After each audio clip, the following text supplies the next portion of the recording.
the value of resourcefulness, Yeah. right? And self-reliance.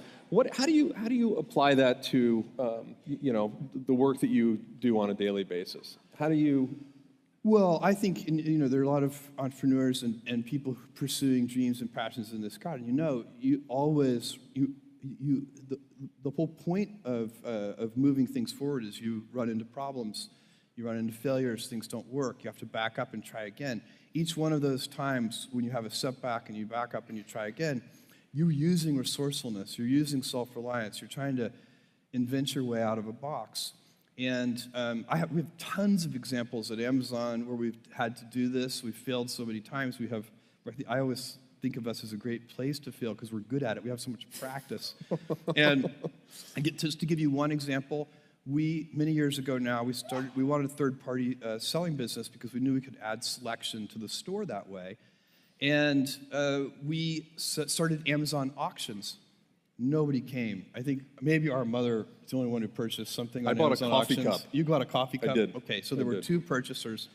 And then we said, well, what can we do? We opened this thing called Z Shops, which was like fixed price auctions. Again, nobody came. I didn't use that. And then finally, and each one of these failures is like a year and a half long.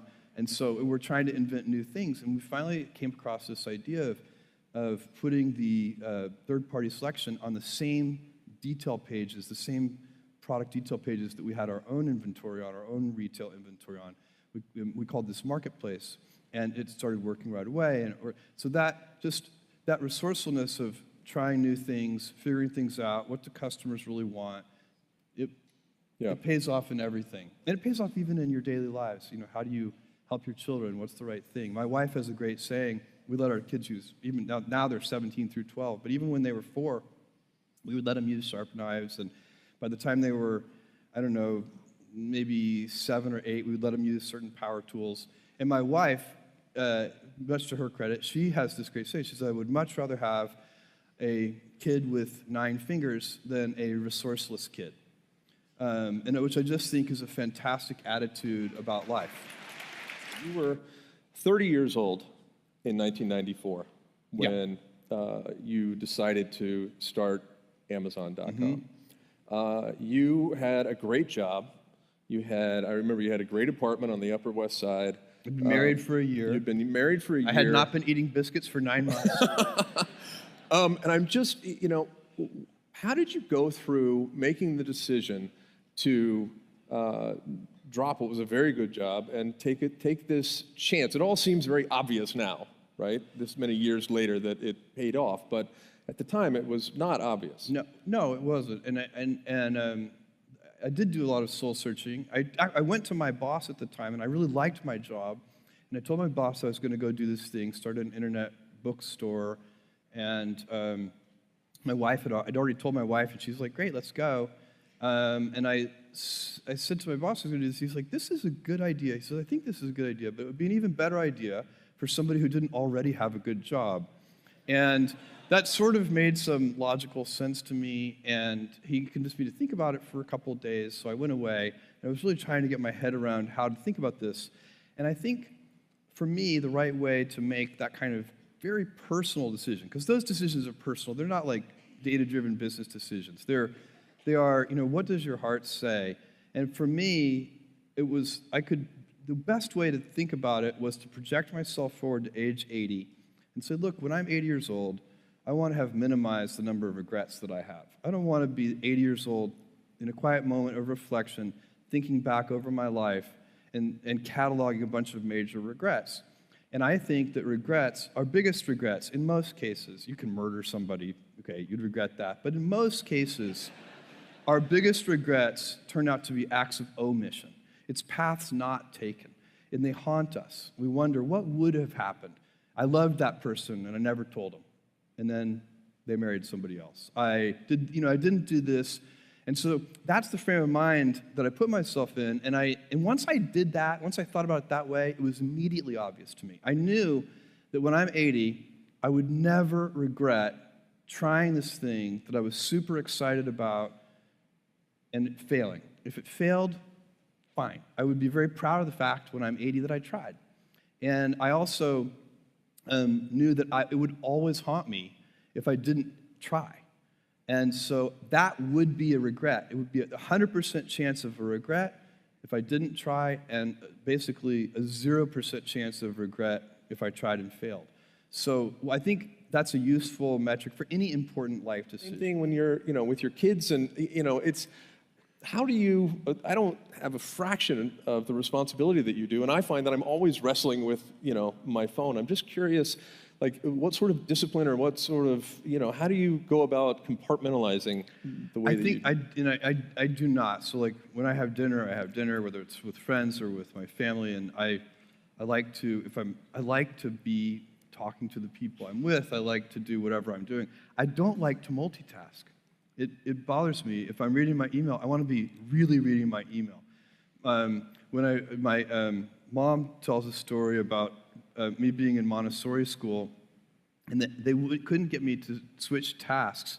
So the Montessori school teacher would have to literally pick up my chair and just move me to the next task station. So I don't know. It's not like it's not intentional. I don't need discipline in order to not be checking my email. For me, it's very natural. I love being present in what I'm working, and I'm happy multitasking, but I do it serially. I will spend, and honestly, if something really important is happening, somebody will find me. It's not like I have to check my text messages every 5 minutes or something like that. That's not a big deal. Right. And usually when they do find you, it's rarely to give you good news. Oh yeah, no. If somebody comes and says you need to check your text messages right now, that's got to be bad news. But that's usually, actually, honestly, it's usually a family thing. It's like a medical thing or something. It's like, but it's not. I think that it's probably just a very personal decision. I think some people are very good at multitasking, and so they can do two things at once. And I'm at a restaurant with my wife or something, and we'll see a couple both texting, but every once in a while they show each other their phones, and it seems like they're having a very nice date. So I'm not sure there's anything wrong with that. Right. It's just not how I'm wired. Got it. So, going back to this sense of adventure, can you talk to me a little bit about what the role that adventure plays in your life, and what is it that it brings to you? It's more than just a distraction. Yeah. No. So that when I say to adventure fellowship, for me, adventure is you can choose. We all get to choose our life stories, and it's the choices that define us, not our gifts. Everybody in this room has many gifts. I have many gifts. You can never be proud of your gifts because they're gifts. They were given to you. You might be, tall, or you might be really good at math, or you might be extremely beautiful or handsome, or there are many gifts, and you can only be proud really of your choices, because those are the things that you are acting on. And one of the most important choices that each of us has, and you know this just as well as I do, is you can choose a life of ease and comfort, or you can choose a life of service and adventure. How do you go about establishing that work-life balance that everybody, talks about and thinks about? You've got, you live a big life, right? And how do you I get this question a lot. I get it. I teach senior executive kind of leadership classes at Amazon for our most senior execs, and I also teach, or not teach, but I also speak to interns, so kind of all across the spectrum. And I get this question about work-life balance all the time from both ends of the spectrum. And my view is I don't even like the phrase work-life balance. I think it's misleading. I like the phrase work-life harmony, because I know that if I am energized at work, happy at work, feeling like I'm adding value, part of a team, whatever energizes you, that makes me better at home. It makes me a better husband, a better father, and likewise, if I'm happy at home, it makes me a better employee, a better boss, all the things.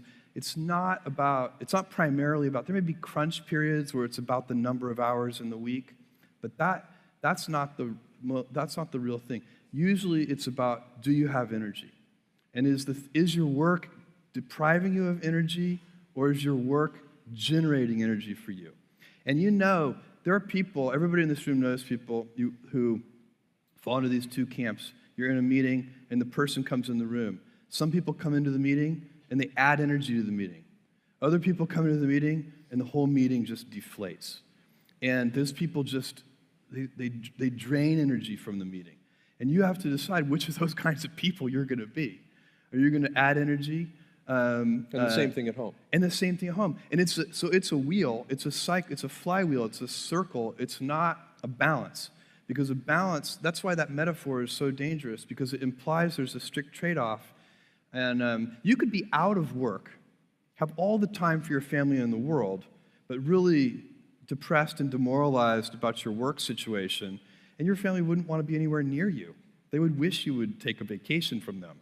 And so it's not about the number of hours, not primarily. I suppose if you went crazy with 100 hours a week or something, yeah, that maybe there are limits, and they probably. But I've never had a problem, and I think it's because both sides of my life give me energy, and that's what I would recommend. And that's what I do recommend to interns and execs.